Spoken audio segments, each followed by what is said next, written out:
পাবিয়াছড়া বিধানসভার বিধায়কের নিজ উদ্যোগে কুমারঘাট গীতাঞ্জলি অডিটোরিয়াম হল গড়ে মাধ্যমিক ও উচ্চ মাধ্যমিক কৃতি ছাত্রছাত্রীদের উৎসাহ যোগাতে সংবর্ধনা জ্ঞাপন করেন।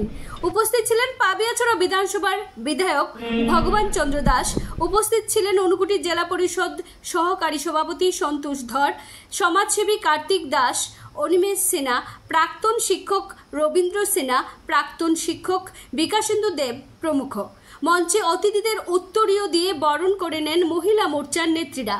প্রদীপ প্রজ্বলনের মধ্য দিয়ে অনুষ্ঠানের শুভ সূচনা করেন বিধায়ক ভগবান চন্দ্র দাস।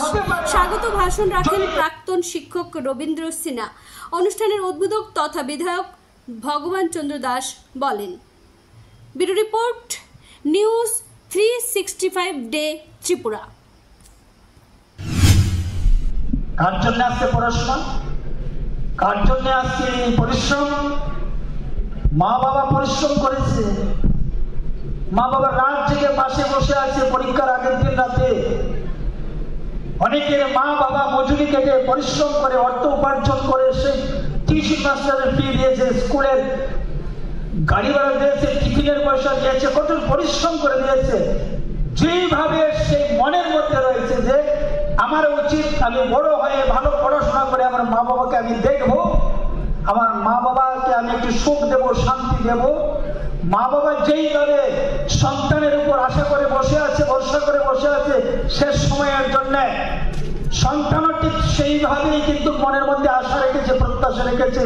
হে ঠাকুর, হে সমাজ, হে ঈশ্বর, আমাকে দাও কিছু, আমি যেন আমার মা বাবার সেই আশা, আমার মা বাবার সেই দুঃখ দুর্দশা পূরণ করতে পারি।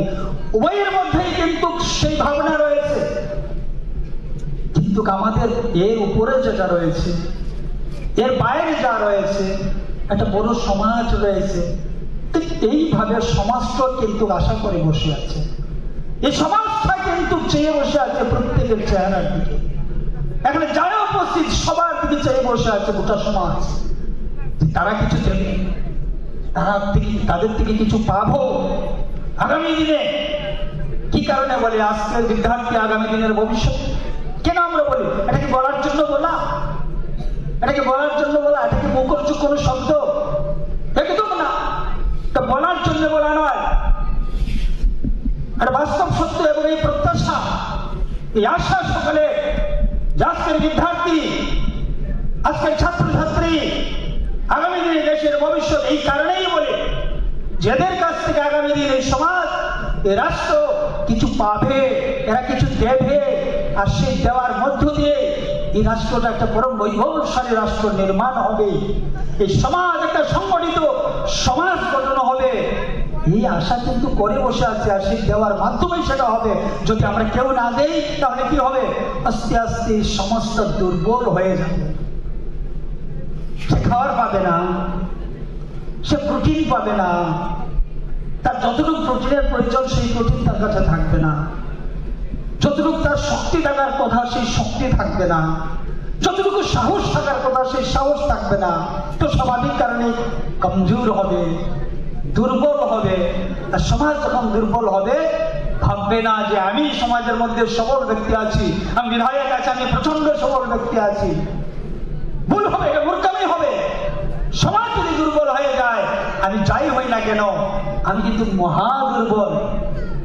আর সমাজ যদি সবল থাকে তাহলে আমি সমাজ থেকেও অনেক বড় সবল আমি হতে পারবো। সুতরাং আমাদের প্রত্যেকের উচিত যে সমাজকে সবল রাখা, সমাজকে সুস্থ রাখা, সুন্দর রাখা, সমাজকে বাঁচিয়ে রাখা, সমাজকে দেওয়া।